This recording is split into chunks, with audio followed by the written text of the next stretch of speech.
અરવિંદ કેજરીવાલે ગઈકાલે કહ્યું કે ગુજરાત કોંગ્રેસ એ ગુજરાતની જનતાને નહીં ભાજપની સર્વિસમાં છે. આ બકવાસ છે ને નોનસેન્સ છે.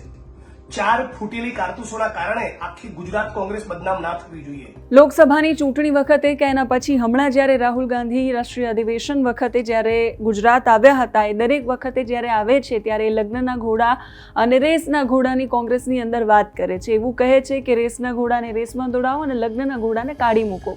જ્યારે છેલ્લે આવ્યા ત્યારે એવું કહ્યું હતું કે જેટલા ગદ્દારો છે પાર્ટીમાં, જેટલી પણ બી ટીમ છે, એવા 10, 20, 30, 40 લોકોને કાઢી નાખવાથી પાર્ટીને કશું જ ફેર પડવાનો નથી.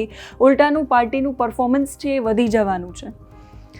અમરેલીની અંદર દલિત યુવકની જે હત્યા કરવામાં આવી પછી જે ઘટનાઓ બની દલિત સમાજના લોકો સાથે, એ ઘટનાઓને લઈને જિગ્નેશ મેવાણી પોતાની જ પાર્ટીથી નારાજ થયા છે. એ રાહુલ ગાંધીની એ વાત યાદ કરાવતા એ ટ્વિટર પર પોસ્ટ લખી રહ્યા છે અને કહી રહ્યા છે કે જેટલી ફૂટેલી કારતૂસો છે એને કાઢી નાખો, શું ફેર પડે છે. એવું કહી રહ્યા છે કે હું કહી રહ્યો છું એ ન માનો તો રાહુલ ગાંધીજીએ જે કહ્યું છે એ તો માનો.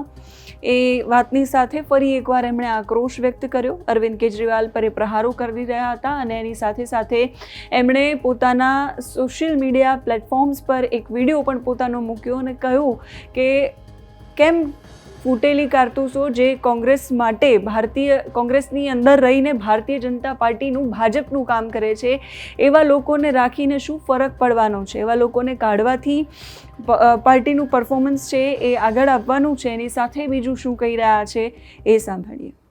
અરવિંદ કેજરીવાલે ગઈકાલે કહ્યું કે ગુજરાત કોંગ્રેસ એ ગુજરાતની જનતાને નહીં ભાજપની સર્વિસમાં છે. આ બકવાસ છે ને નોનસેન્સ છે. 4 ફૂટેલી કારતૂસોના કારણે આખી ગુજરાત કોંગ્રેસ બદનામ ના થવી જોઈએ. તમે તો 4 દિવસ માટે આવીને કેમ્પેન કરીને જતા રહેશો.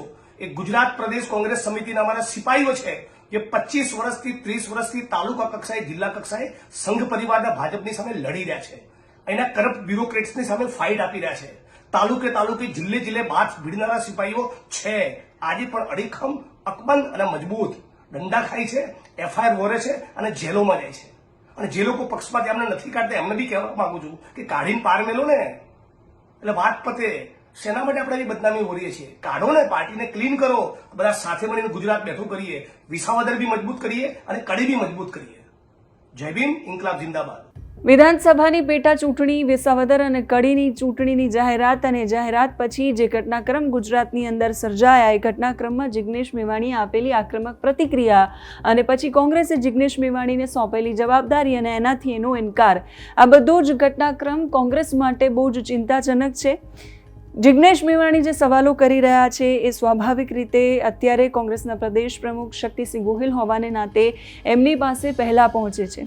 શક્તિસિંહ ગોહિલ એ પગલું લેવા જઈ રહ્યા છે કે કેમ, એ પણ સૌથી મોટો સવાલ છે. શક્તિસિંહ ગોહિલ કોંગ્રેસની અંદર રહેલા કોંગ્રેસના ગદ્દારોને કાઢે છે કે કેમ, એ જોવાનું સૌથી મહત્વપૂર્ણ રહેશે. એ લોકોને કાઢે છે તો કોંગ્રેસનું જે સમીકરણો છે એ કેટલા બદલાય છે, જિગ્નેશ મેવાણી હવે આગળ શું કરવાના છે, એ બધા જ સવાલો બહુ જ મહત્વપૂર્ણ છે. અને એવામાં વિધાનસભાની પેટા ચૂંટણી વખતે જિગ્નેશ મેવાણીનું કડી વિધાનસભા માટે નિષ્ક્રિય રહેવું કે એમાં ન જવું સંમેલનમાં, એ સૌથી મોટો સવાલ અને એ સૌથી મોટી ચિંતાનો વિષય કોંગ્રેસ માટે છે. જોવાનું એ રહેશે કે શક્તિસિંહ કોંગ્રેસમાં કેટલો બદલાવ લાવે છે.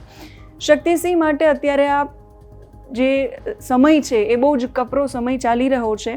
ઉમેદવારો નક્કી કરવાની સાથે સાથે આમ આદમી પાર્ટી જે દાવ રમી રહી છે એને પણ પડકાર આપવાનો છે અને ભારતીય જનતા પાર્ટી જે દાવ અને જે પાસા ગોઠવી રહી છે એને પણ પડકાર ફેંકવાનો છે. એની સાથે કોંગ્રેસમાં રહેલા ગદ્દારોને કાઢવા આ શક્તિસિંહ ગોહિલ કેટલું અને કેવી રીતે કરે છે કે નથી કરતા, એ બહુ જ મહત્વપૂર્ણ વાત છે. તમે શું માની રહ્યા છો જિગ્નેશ મેવાણીની આ વાતો પર, એ કમેન્ટ કરીને કહેજો. અત્યારે આ વિડીયોમાં બસ આટલું જ. નમસ્કાર.